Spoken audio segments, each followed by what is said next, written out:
Hello and welcome to the MMA Live Chat Show. I'm Rich Davie and it's Friday, February 14th, 2014, the day before the UFC Fight Night 36 Machida versus Mousasi event. On today's show, we'll be giving our predictions for the UFC Fight Night 36 Machida versus Mousasi event, and we'll briefly talk about the fights on the main card as well. On today's show, we have yours truly and Damon Gazelle. Thanks for taking part on the show, Damon. I appreciate you taking time to be here and joining me to discuss the main card and give your predictions.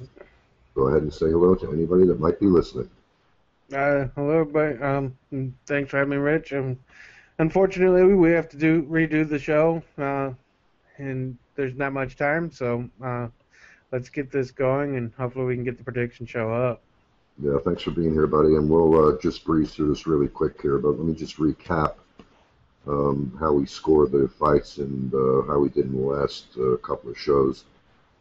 Recapping the scoring system: if you pick the correct fighter but don't get the correct method or round, you earn 4 points. If you pick the correct fighter and method, or the correct fighter and round, you earn 7 points. If you pick the correct fighter, round, and method, or correctly call the winner by decision, you earn 10 points. And here's how the guys did on the last show. Damon and David went 5-2 with their picks. Rich went 4-3 with his picks. Wes and Alex went 3-4 with their picks. And here's how everybody placed in the last round. First place, Damon went 5-2 with 32 points out of 70. Second place, David went 5-2 with 30 points out of 70. Third place, Rich went 4-3 with 22 points out of 70. Fourth place, Alex went 3-4 with 18 points out of 70. Fifth place, Wes went 3-4 with 12 points out of 70. And after 3 rounds of predictions, here are the standings. In first place, Damon Gazelle is now 13-7 with 91 points out of 200. Second place, Rich Davie is now 14-6 with 89 points out of 200. Third place, David Petruic is now 12-8 with 82 points out of 200. Fourth place, Wes Fiorentino is now 12-8 with 75 points out of 200. Fifth place, Alex Schlinsky is now 6-7 with 45 points out of 130. Okay, so let's go ahead and jump right into things. The main event on the card, of course, is Machida versus Mousasi. How do you see that one unfolding? I think it's going to be a good match. I think Machida is going to be a little bit too much for Mousasi. I looked at his record of it as of late. He's had quite a few decisions. He's had, like, I believe one win by knockout or in the first round, if I'm not mistaken. But yeah, I think Machida is going to be a little bit too much for him. I think Machida is actually going to take it by TKO in round 3. I think Machida is really going to, he's looking to move up in the middleweight division. Okay. And being that nobody else is here on the show with us and we had to redo the show a couple of times, I'll go ahead and read their predictions. Murat actually changed his predictions on the second show, so I'm just going to go with those predictions there because I changed them in the documentation. Let's start with Wes. Wes went with Machida by decision. David went with Machida by TKO in 2. Jacob went with Machida by TKO in 4. Murat went with Machida by decision. And my breakdown of things, both men are nearly identical in physical stats. Machida is clearly the favorite by both odds makers and fans. Mousasi is 7 years younger, and that stat typically favors the younger fighter, but I don't think it's going to be a factor in this fight. Mousasi hasn't had a fight in nearly a year. I believe it's like 8 months since he's had his last fight. And I think this one's actually going to go to a decision, and it looks to me like the decision favors Machida. So I'm going to go with Machida by decision. All right, let's move on to the next one. Fight number 2, Francis Carmont versus Jacare Souza. How do you see that one unfolding? That one, I think it's going to be a competitive fight, but I think Souza's actually going to come out with the win. I picked him by decision, I believe. Yeah, I picked him by decision. I think Carmont, he's on the 11-fight winning streak, but I believe Souza's just going to be too much for him. I think he's going to try and keep the fight. He's gonna try and get it to the ground, but I think Carmont's gonna try and keep it on the feet and try and avoid him as much as possible. And Souza will get the decision win from aggression. Okay. And recapping the other guys' picks, Wes is going with Jacare by 7-2. David's going with Jacare by decision. Jacob Cooper is going with Jacare by 7-1. Murat is going with Jacare by 7-2.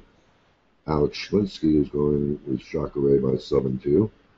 And my breakdown is Jacare is a huge favorite by both odds makers and fans.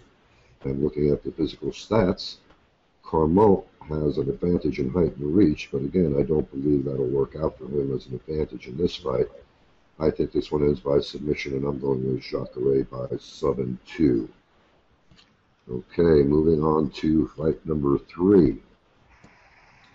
That was Takanori Sato versus Eric Silva. How do you see that one unfolding? Like we've said in the last shows, Silva's got a win-loss type of record right now, and he's coming off a loss. So I'm seeing Silva getting the win. I'm predicting sub in round 1. He's an explosive fighter. I love watching the guy. And I really hope he can string together some victories and start his UFC career really going. Okay. And recapping the other guys' picks, Wes is going with Silva by KO in 1. David is going with Silva by sub in 2. Jacob is going with Silva by KO in 1. Murat is going with Sato by sub in 2. Alex is going with Silva by KO in 1. And my breakdown is Eric Silva is a massive favorite by odds makers and fans alike. And looking at the physical stats, both guys are virtually the same. Sato seems to be prone by losing by KO or TKO, and Silva has the odd pattern that Damon mentioned earlier of win-loss, win-loss, win-loss since he started fighting in the UFC. His last fight was a loss, so hopefully if the pattern continues, this will be a win for him. I don't know anything about Sato other than what I found out by looking at his fight record and stats on the internet. But being that Silva is a massive favorite and Sato is prone to KOs, I'm going to go with Silva by KO in 2. Okay, moving on to fight number 4. It's Cardi Andre versus Nicholas Mousasi. How do you see that one unfolding? I really haven't seen either of them fight. That I can remember. I'm sure I've seen them on an undercard or on a card somewhere, but I just looked at the numbers and picked who I thought looked better, and I'm gonna go with Andrade by decision on this one. Okay, recapping the other guys' picks. Wes is going with Andrade by decision. Dave is going with Andrade by TKO in 3. Jacob is going with Mousasi by sub in 1. Murat is going with Andrade by sub in 3. Alex is going with Andrade by decision. And my breakdown, odds makers basically have this one as a flip of the coin, and fans seem to favor Andrade. Looking at the physical stats, both men are nearly identical. This is another matchup where I don't know much about the fighters other than looking at their records and stats on the internet, but I think this one goes through decision. It looks to me like the decision favors Andrade. So I'm going to go with Andrade by decision. Okay, moving on to fight number 5. Andy Oval versus Charles Oliveira. How do you see that one unfolding? Oliveira, he's had some losses, but his losses have been to well-known named guys, ranked guys, and he's another explosive fighter. I really like him. He's super talented. I'm picking him by a sub in round 2, and I really hope this guy can get it together with being able to compete with the more elite in his division. He's really fun to watch, and he's got a two fight losing streak, but the people he's lost to, I don't believe he's on the chopping block. So yeah, Oliveira sub in round 2. Okay, recapping the other guys' picks. Wes is going with Oliveira by sub in 2. David, Oliveira by sub in 3. Jacob, Oliveira by decision. Murat, Oliveira by sub in 3. Alex, Oliveira by sub in 2. And my breakdown, Oliveira is clearly the favorite to win this one by both odds makers and fans. Looking at the physical stats, Oliveira has a clear edge in my opinion, and he has a 7-inch reach advantage. Both men are the same age, so that's not going to play into the factor. Oliveira seems to struggle against more established fighters, as Damon mentioned earlier, and I think he really needs a win after losing his last 2 fights. Oliveira hasn't had a fight in 8 months, but I think he knows going into this fight, in order to avoid a pink slip, he's going to need to get the win, and he's probably going to be looking to make a statement against Ogle. So I'm going to go with Charles Oliveira by sub in 2. Yeah, like I said, I disagree with you on that. I mean, if you look on the UFC's site, that one of the things they put on there that he has is heart, and his last 2 losses were to Cub Swanson and Frankie Edgar. Those losses are if you in many's eyes, and I'm sure Dana's and the Fertitas as well, is those aren't losses that are losses that you can really say are because he's not performing well as a fighter. He's just getting outclassed. Yeah, well, that's a valid argument, but again, I agree with you. That probably shouldn't impact his standing or stock in the UFC rankings or his position in the UFC. But again, as we mentioned on the other shows, if he winds up, getting knocked out by Andy Ogle, that's not going to bode well for him.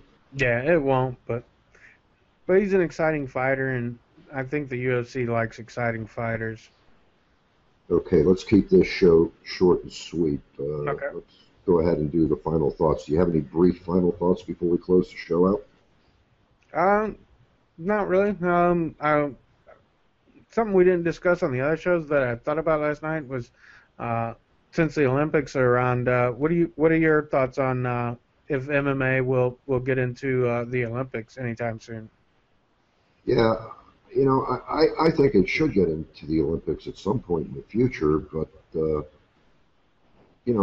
hasn't really been much support, and also they went through that period there where they were trying to remove, of all things, wrestling from the Olympics. So yeah, and they kept Taekwondo still in it too, right? Yeah, I believe so. Pancrase used to be in it way back in the heyday, back old. I think it was back in Greece when it initially started. I mean, I think it would be great to see MMA make a comeback to it. Maybe change the rules up a little bit to make it more like boxing is in the Olympics, to make it a little bit more safer. Clearly, it'll be a more gentler, friendly version of MMA than what we're seeing today. No way are they going to risk bones being broken and things like that. And but even a toned down version, I would love to see it. Yeah, me too. I agree. Anything else? Nope, that's pretty much. I mean, like you said, we need to keep the sheet short and sweet so we can hopefully get it posted up before the fights. Okay. All right, buddy. Thanks for joining me again on redo number 3. Unfortunately, but yeah.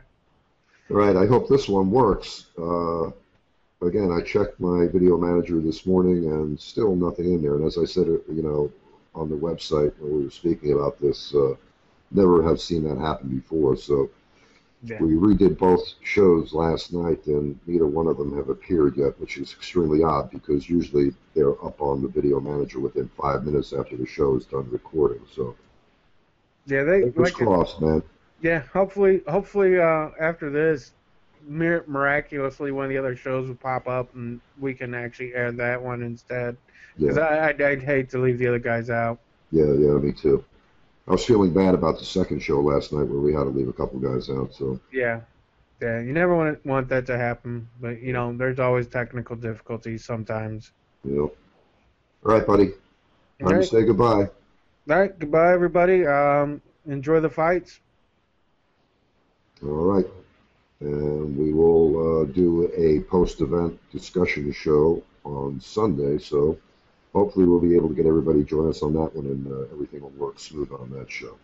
Sounds good. If I go out to my brother's, I'll see about taking my camera and my my headset. Maybe I can do it then. Okay, very cool. All right, my friend. Take care. We will You talk too, to you bud. next time. Take it easy. All righty. Bye-bye.